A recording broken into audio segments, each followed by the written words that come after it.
This isn't goodbye, it's see you later. We reminisce on our favorite moments as co hosts of the Locked On Red Sox podcast in this episode. You are Locked On Red Sox, your daily Boston Red Sox podcast. Part of the Locked On Podcast Network, your team every day.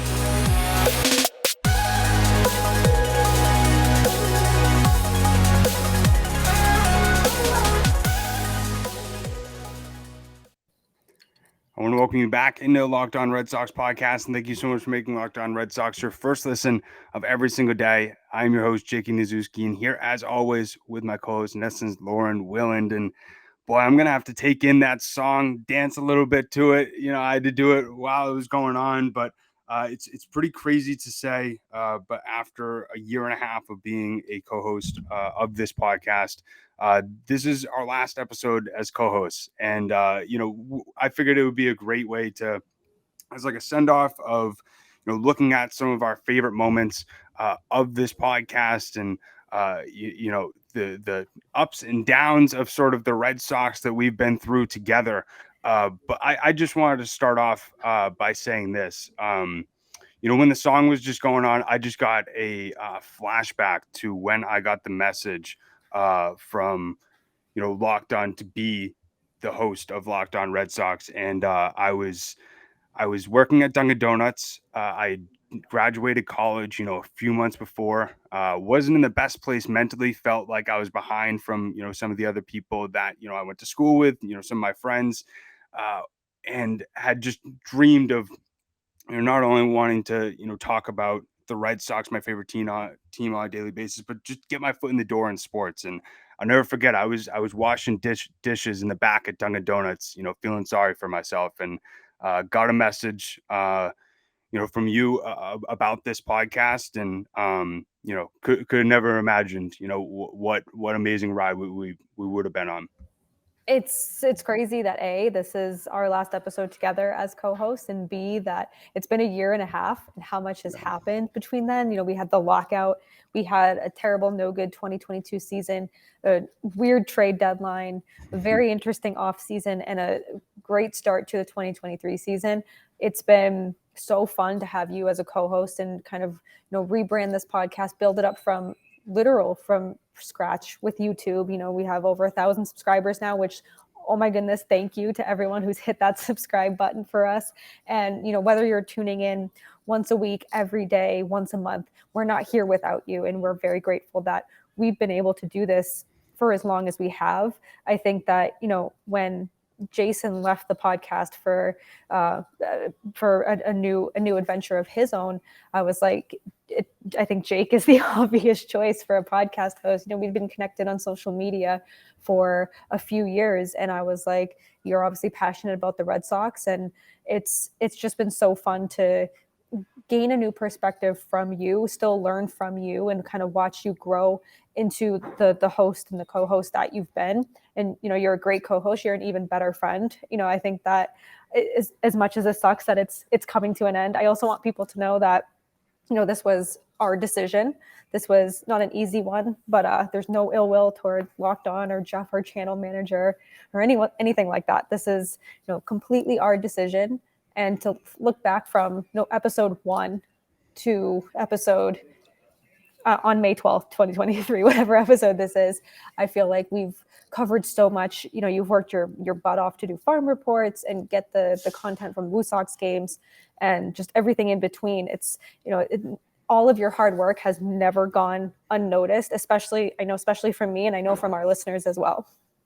Yeah, I could echo the same thing, about you, our relationship. And, I think back to that first game of, at least for me, it was my first time being a media member at the Woo Sox. And I remember walking into the clubhouse and feeling like a little kid again. I'm like, holy crap, that's Tristan Cassis. And just the, I guess for myself, like the growth of not only, taking the fan hat off and putting more of the reporter and media member hat on, and being serious about this, and looking at it as a job, has really not only helped me in my career life, but also personal life as well. And I feel like also being able to talk about this team, I think I look at it completely different way now.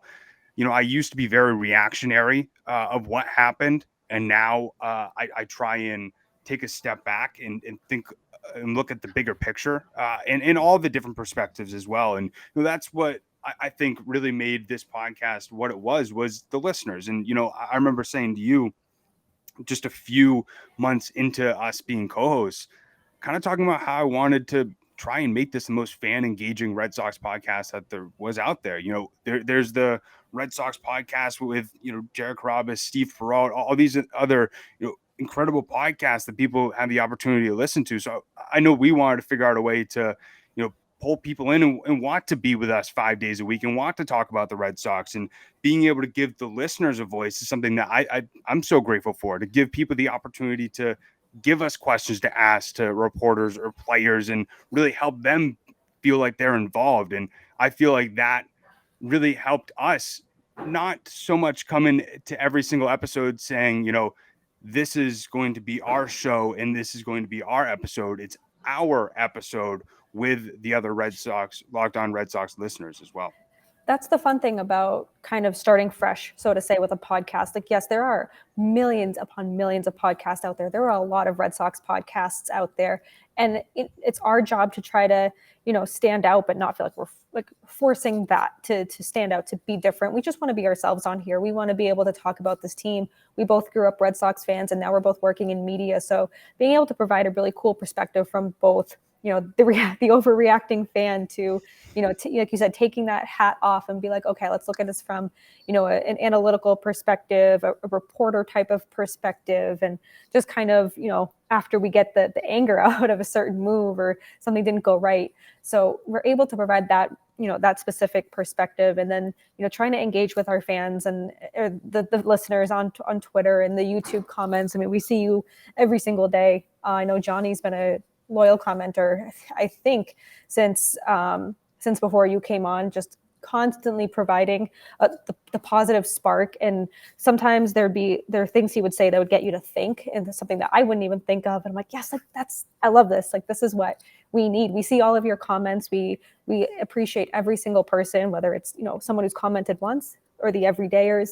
And it's just been really, really cool to see the growth of this podcast, and especially with this team. Listen, you all stuck by us last year when it was July after the really hot June, and there was a glimmer of hope, and then July where it was just like, when is the season going to end? You stuck by us through all of that. You stuck by us through the lockout, and you stuck by us when there wasn't a lot of good to talk about with this team. You stuck by us. We don't get to do this without you. I mean, the Red Sox are always going to exist, no matter how bad they are one year, no matter how good they are the next. They're always going to exist. We don't get to where we are without the people who subscribe, without the people who tune in, who interact with us. Like, I feel like you are my friends. Like, I feel like I know you in real life. And I think that's kind of the unique part of our podcast in particular, is some of the people who constantly interact with us, I feel like I actually know them, even though I've never met them in my life. Me too. And I think as well, looking back on this year and a half, like, a lot's happened. Like, a lot has happened, a lot of ups and downs. And I feel like what's cool about doing it 5 days a week is, you go up through those ups and downs together. And I feel like as well, you brought up the lockout. That's a big thing.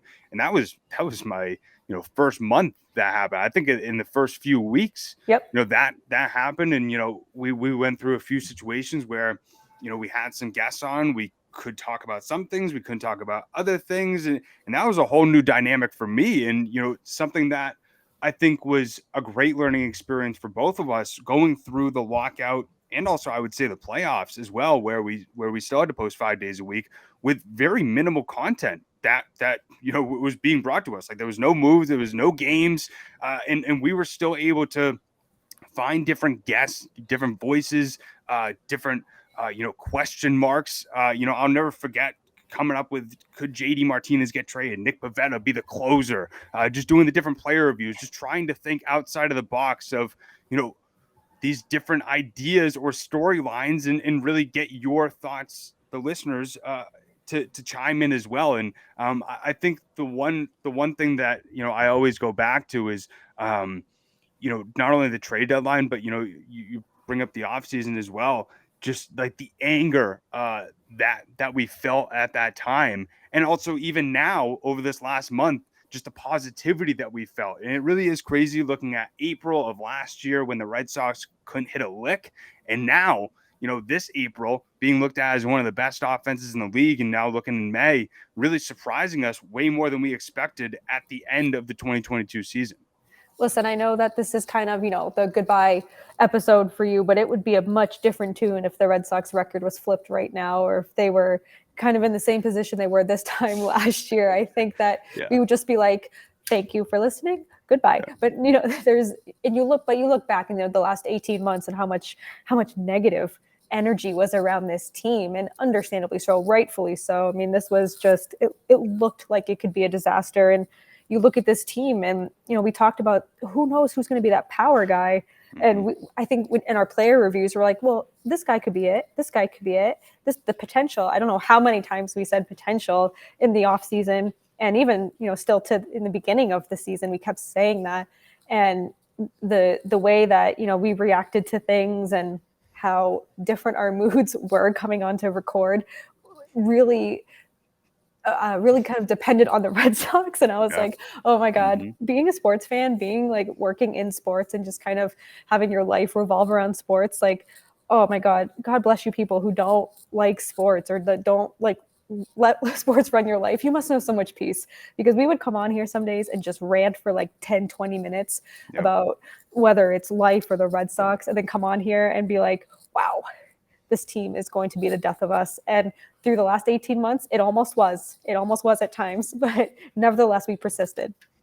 And your emotions really do go through whatever happens with the Red Sox, good or bad. And, you, the listeners, have done that with us. And we're going to continue to reminisce about, Locked On Red Sox over the last year and a half. But before we continue this, I want to talk to you about Sorare, which is a revolutionary fantasy baseball game and marketplace transforming fans into owners with officially licensed digital cards featuring players from all across the 30 MLB teams. It's unlike any other fantasy baseball platform, and Sorare managers truly own their fantasy experience by collecting, buying, selling, and competing with player cards against global opponents to win epic rewards. Win or loss, you still own your cards, and there's no cost to play. Plus, the more that you win, the more that you advance collecting increasingly powerful cards and assessing the next level competition and rewards. Also, pretty cool, MLB All-Stars Juan Soto and Julio Rodriguez are going to be serving as brand ambassadors, and they're also going to be featured in multiple of the Sorare community MLB events.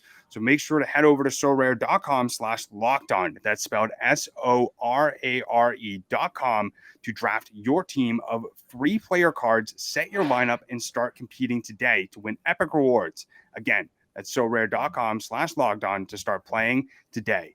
And I feel like a lot of that emotion, at least for myself, I don't think I ever came on this podcast more angry than I did after Xander Bogaerts left. I think that was the only time. We had to have recorded almost 400 episodes. That was the only time where I actually swore. And I think I dropped the F-bomb or something. But I was just through the roof, frustrated and pissed off. I honestly felt like I was back in my 10-year-old self of like when John Lester left and when Kobe Ellsbury left. And I felt like I got my heart ripped out. I think that was one of the bigger moments that we covered on this podcast, all the speculation leading up to it. And of course, the inevitable signing with the Padres. And I know there were times too when I was like, oh, I almost cussed. Like we don't cuss on Locked On Red Sox. We are a family-friendly podcast. And, I look back at like how different this team looked a year ago today. And, from your first season covering this team to what it looks like now.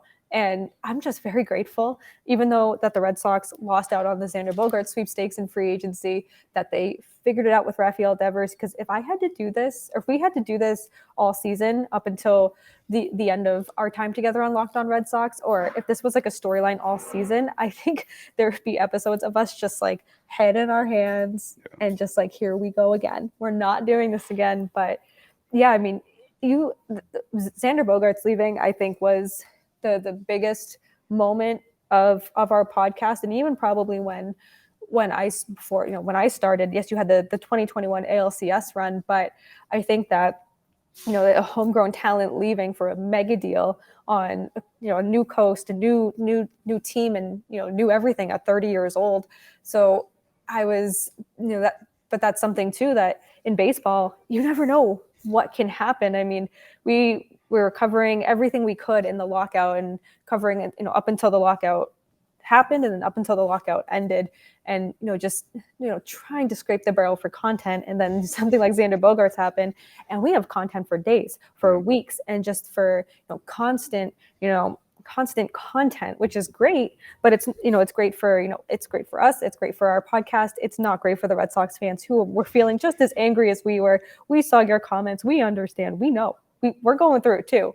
And I think that's, and I'm sure other fan bases are like this, but I think that's the fun thing about Boston fans, is that they're so passionate, and they're so, like, they latch onto their teams, they latch onto the players, and they have so much love and hate for this team, and for any team really, that they can relate to how we're feeling. If it's about Xander Bogaerts, if it's about the lockout ending. And I just, I remember when Xander Bogaerts signed with the Padres, I was sound asleep, I was peaceful, and my husband came home and he's like, all I heard was Xander Bogaerts, and I was like, oh, okay. And he's like, the Padres, and I'm like, huh?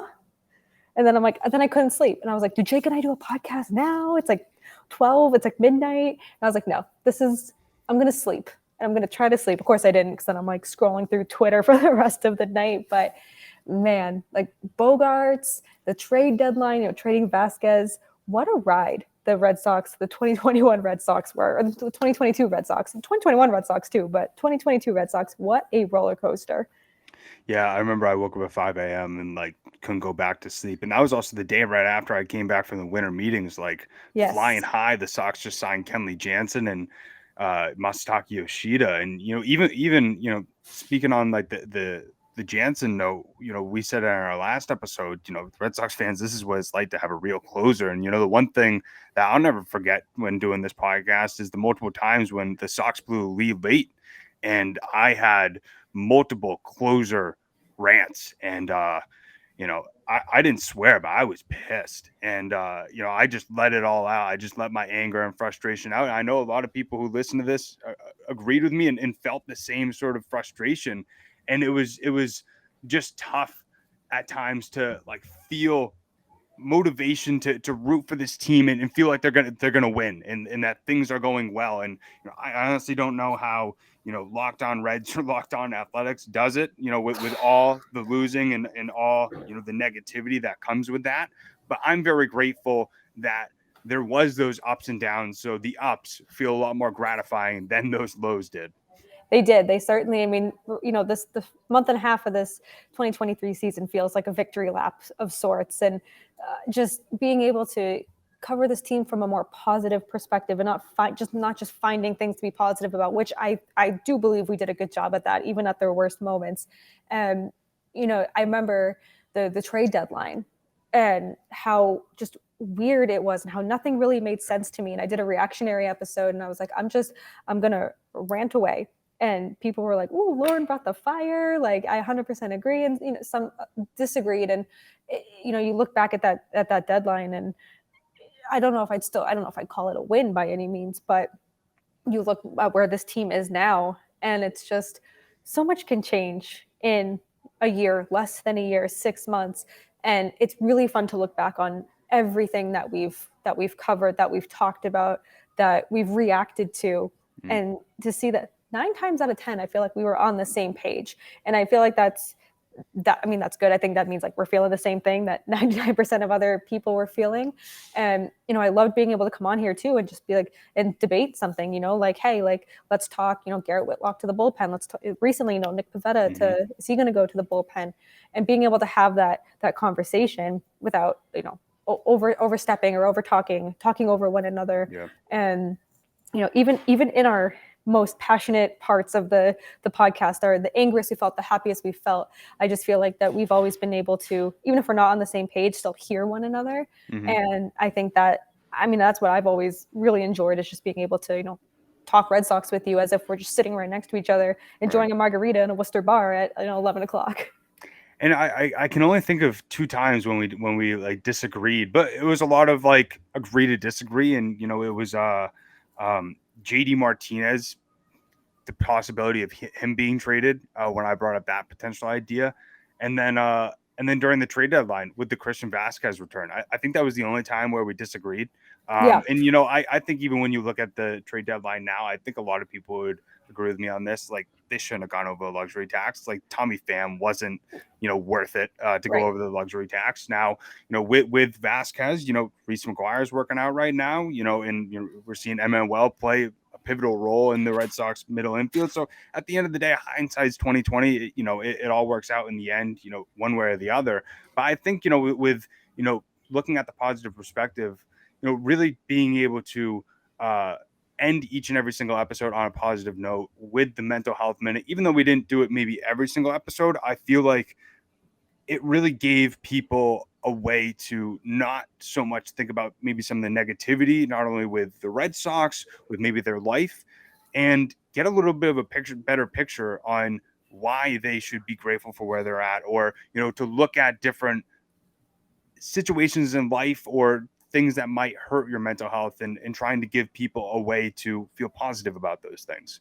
And I think it allowed, at least for me, I don't want to speak for you, but I know it allowed me to kind of step back too and kind of think about, where I'm at mentally, where I'm at professionally, personally, and everything in between. And just kind of, it allowed me to, not just give advice, but also just kind of, allow people to be like, hey, I'm human too. And even though that, we all do this. We only post what we want to on social media. We see a lot of good on social media, but hey, it's not all good. Like, This week's been really crappy. I have a lot of, I'm stressed too, and this is what's going on. And I know that, I've had people reach out to me, be like, I really appreciate that mental health minute, because it's a break from Red Sox. Maybe it was like very negative Red Sox talk. It's a break from that, but it's also just a reminder that we are all human, and that we're all just doing our best, day in and day out. And my favorite thing that I've learned specifically in the past year is that if I'm feeling like I only have 20% to give on a certain day, if I give 20%,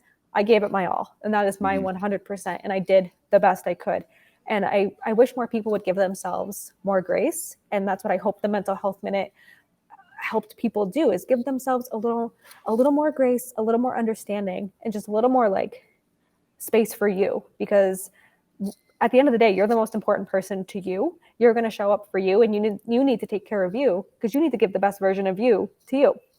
Couldn't agree more. And I think even for both of us, when most of the time we didn't even have the topic figured out when we began the Mental Health Minute, it was sort of just off the rip of whatever we were feeling. And even though we might have positioned it in a big picture type of way, it was sort of a therapeutic way for us to talk about something that maybe we're struggling about. I feel like that vulnerability is really important, whether we're talking about sports or whether we're talking about life, just being able to speak about your feelings and not always talk about the good, and, be able to help others feel comfortable to use their vulnerability to, get help from others as well. And, talk about something that maybe they're struggling about. But, we're going to look at some of our favorite moments from the last year and a half on this podcast, more in our third and final segment. But before we do that, Lauren just wants to talk to you about Gametime.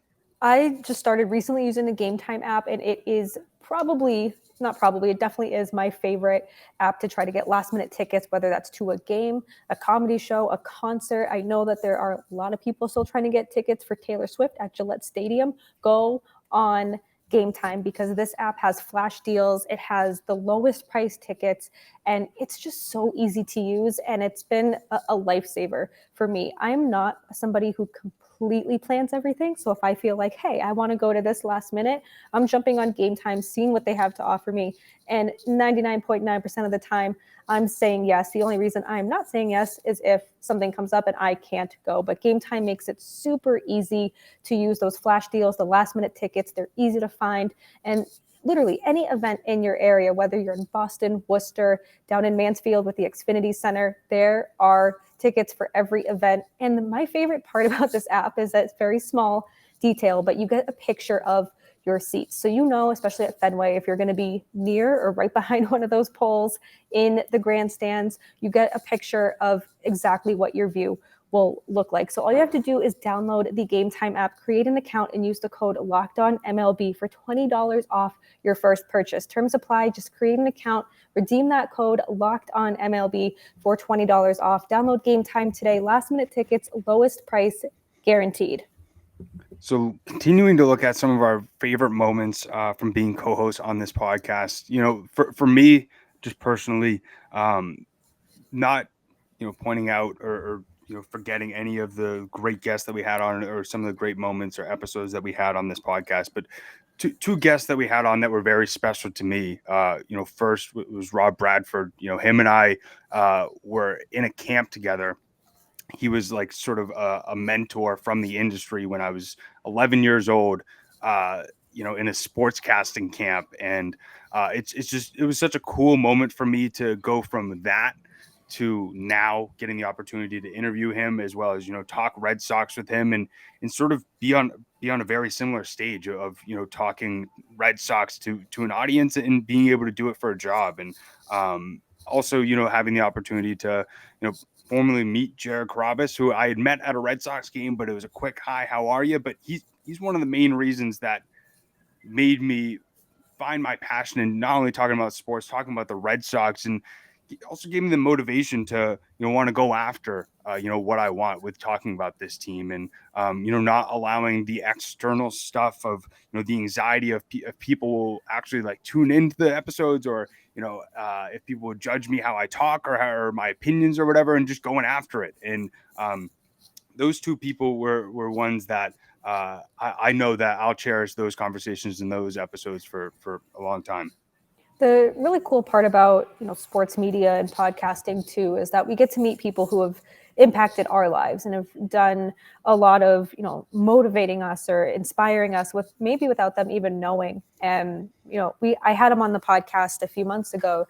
I can't remember why. I can't remember maybe it was opening day. I think it was opening day. Jimmy Stewart of 98.5, producer Felger and Maz. He's a very good personal friend of mine for the last 6 or 7 years or so. And he's somebody who's constantly, made me a better writer, made me a better podcaster, made me a better person. And he's just there, the support, the advice. It could be, 3 a.m. and I'd be like, hey, I need advice. And he's always there. And it's somebody, when he comes on the pod too, I want to elevate my game. Like, he's someone who I want to elevate myself. And I think he does a very good job of elevating the people around him, whether he recognizes it or not.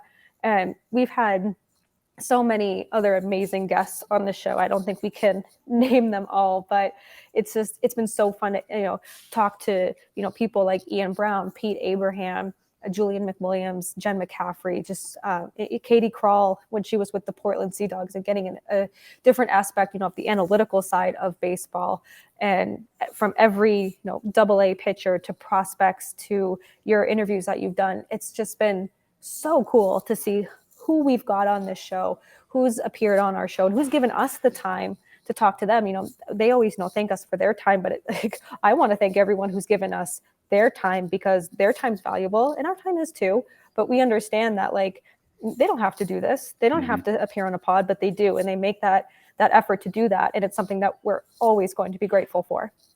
And I think probably the coolest parts of being able to make those relationships is seeing them in person, and, seeing the reactions of, the respect that they feel towards you, even though you met through like a video call or a podcast episode. And I feel like as well with the farm reports, like I've said this before, I got very lucky. Anytime, I posted those, Connor Wong got called up when we posted his, Jaron Duran got called up when we posted his, Christian Arroyo came back from his rehab assignment when we posted his. And it always seemed like it was perfect timing, but we always talked about how everything happens for a reason. And, I think a lot of the people who, we met and were able to connect with throughout this journey, and even just you and I, everything happened how it was supposed to. And I think that was the coolest part, was being able to give the listeners a different perspective on some of these players and some of these reporters, even like somebody like Ian Brown, or, one of the beat reporters,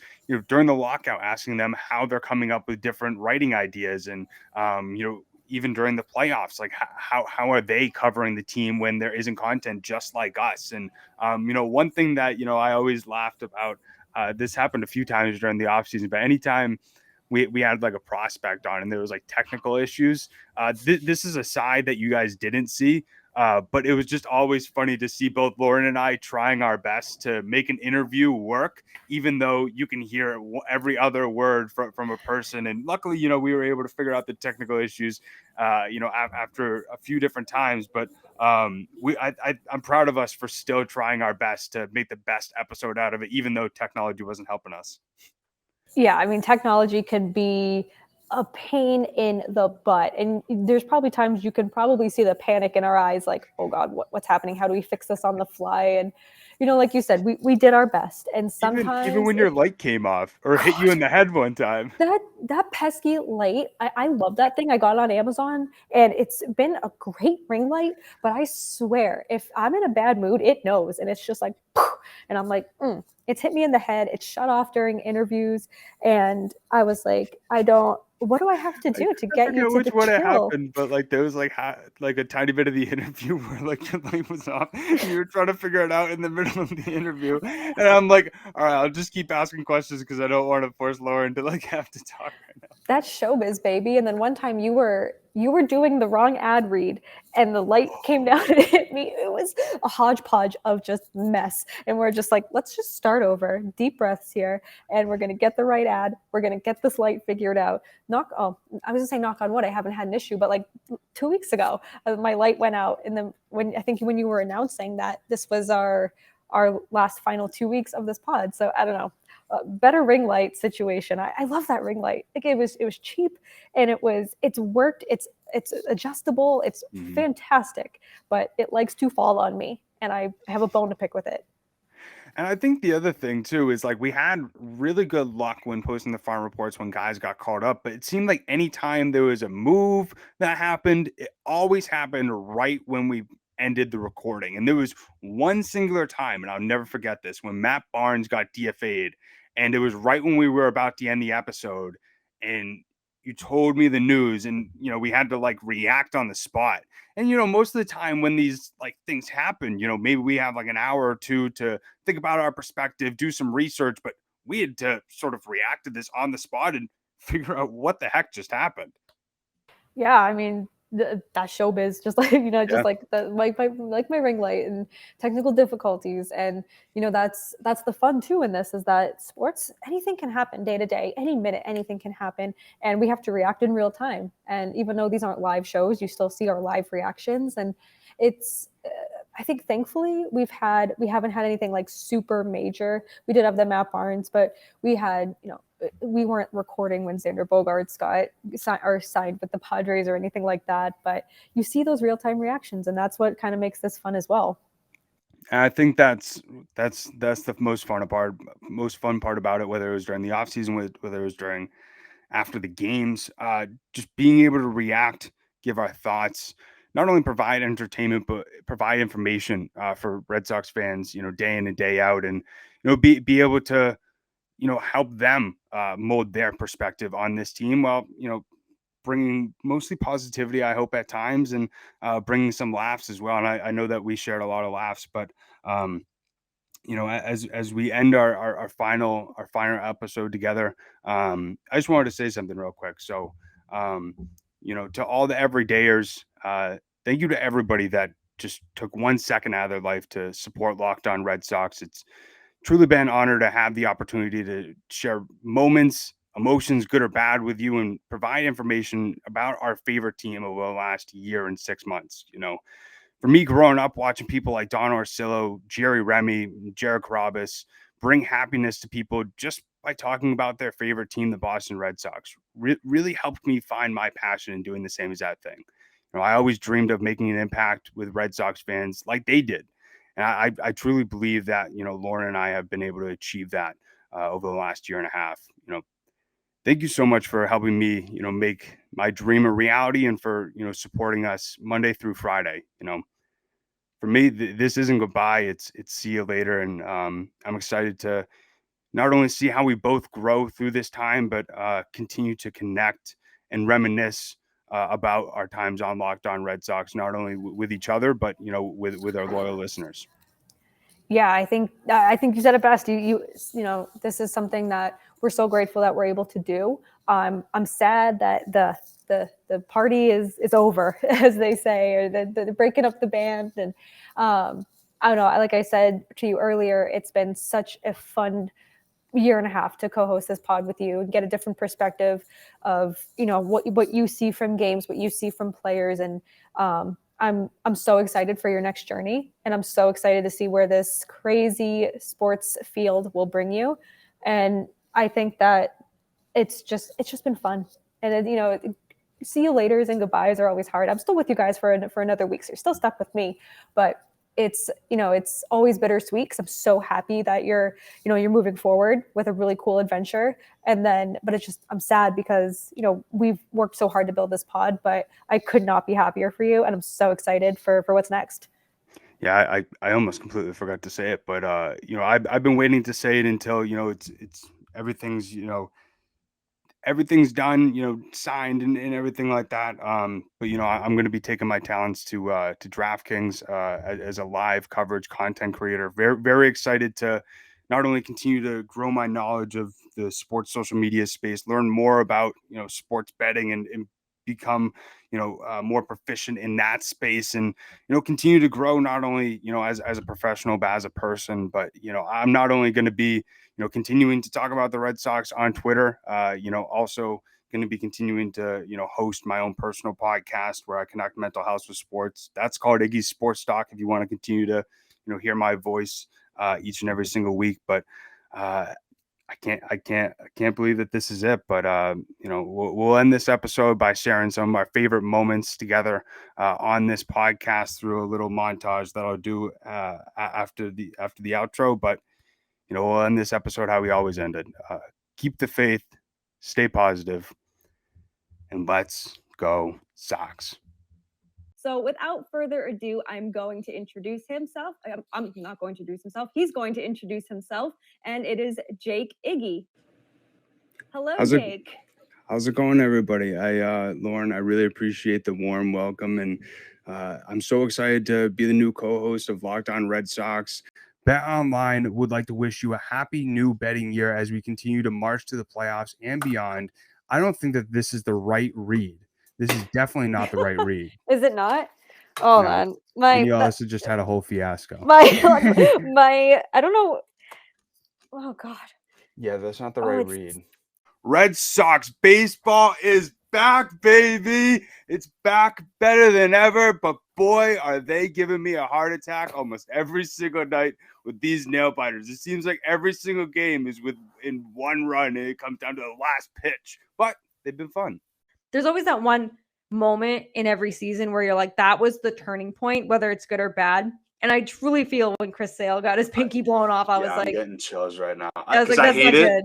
Because I hate it, because after that, then there was the 28-5, and then, you know, the Red Sox allowed like 14 runs at Yankee Stadium after he got out. I hate thinking about it.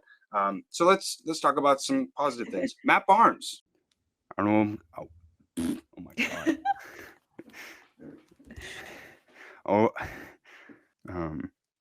What did I just say? Okay. Yeah, let me think. All right. You know, one area that was ginormous going into this offseason and something where we were just going back and forth. Silly, goofy moods today.